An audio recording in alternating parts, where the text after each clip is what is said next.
আউযুবিল্লাহি মিনাশ শাইতানির রাজিম। বিসমিল্লাহির রহমানির রহিম। দেয়ালে পিঠ থেকে গেলে এই 4টি আমল করুন, অলৌকিকভাবে উদ্ধার পাবেন ইনশাআল্লাহ।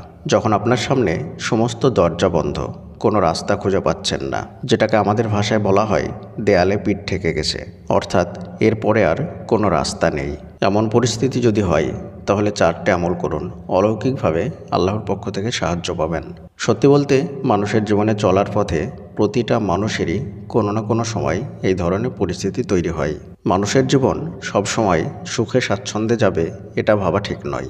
মানুষের জীবন সবসময় সুখে স্বাচ্ছন্দ্যে যাবে এটা কখনোই হয় না। হয়তো একটা সময় আপনার কাছে সব কিছু থাকবে, আবার গিয়ে দেখা যাবে যে আপনি সব কিছু শেষ করে নিঃস্ব হয়ে গেছেন। ঠিক এই সময়গুলোতে মানুষ কি করবে, কোথায় যাবে, কোনো রাস্তা খুঁজে পায় না। বিভিন্ন জায়গায় ছোটাছুটি করতে থাকে, অনেক ভুল আমল করে, যার কারণে তার জীবনে কোনো পরিবর্তন আসে না। তো চলুন আজকের এই ভিডিওতে আমি আপনাদেরকে 4টে আমলের বিষয় বলবো। এই 4টে আমল পরীক্ষিত এবং পাওয়ারফুল আমল। 1 নম্বরে যে আমলটির বিষয় বলবো সেটি হচ্ছে লা হাওলা ওয়ালা কুওয়াতা ইল্লা বিল্লাহ। যে কোনো বিপদে পড়ে যখন আপনি আর কোনো রাস্তা খুঁজে পাবেন না, কি করবেন, কোথায় যাবেন কিছুই বুঝতে পারবেন না, তখন এই দোয়াটি বারবার পড়ুন। বারবার এটি আমল করুন, দেখবেন ইনশাআল্লাহ আল্লাহর পক্ষ থেকে সাহায্য আসবে। দ্বিতীয় দোয়াটি হচ্ছে দোয়া ইউনুস। দোয়া ইউনুসের বিষয়ে তো আমি অনেক ভিডিওতে আলোচনা করেছি, তারপরেও এখানে একটু বলে দিচ্ছি। যে কোনো বিপদে পড়ে যখন কোনো রাস্তা খুঁজে পাবেন না, কারো পক্ষ থেকে সাহায্য পাবেন না, কাউকে দেখতে পাবেন না যে আপনাকে সাহায্য করবে, তখন একনিষ্ঠভাবে আল্লাহর পর ভরসা করে এই দোয়াটি বারবার আমল করতে থাকুন।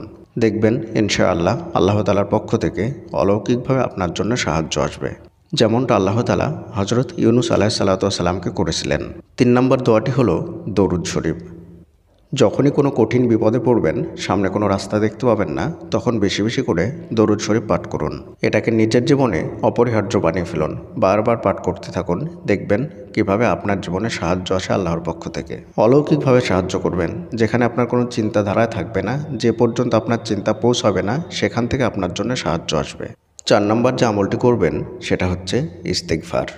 ইস্তেগফারের ব্যাপারে যত বেশি বলবো সেটাই কম হবে। ইস্তেগফার হলো যে কোনো সমস্যার সমাধানের সুন্দর একটি মাধ্যম। ইস্তেগফারের সঙ্গে আঠার মতো লেগে থাকুন। ইস্তেগফারকে নিজের জীবনে আবশ্যকীয় বানিয়ে ফেলুন। যখন আপনার সামনে কোনো রাস্তা খোলা থাকবে না, কোনো দরজা খোলা থাকবে না, কোনো সাহায্যের লোক থাকবে না, ঠিক সেই মুহূর্তে আল্লাহর উপর দৃঢ় ভরসা করে এই আমলটি বারবার করতে থাকুন।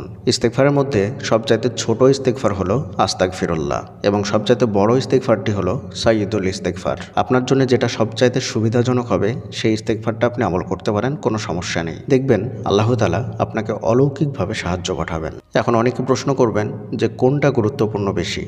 যেহেতু আমার জানা মতে 4টে আমলই অনেক গুরুত্বপূর্ণ, তাই এখানে নির্দিষ্টভাবে কোনটা গুরুত্বপূর্ণ এবং কোনটা কম গুরুত্বপূর্ণ সেটা আমি বলতে পারছি না।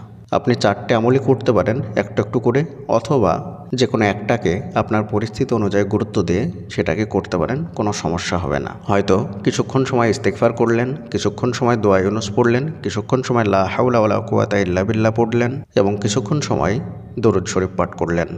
এভাবেও করতে পারেন, অথবা কোনো একটা নির্দিষ্টভাবে আমল করতে পারেন।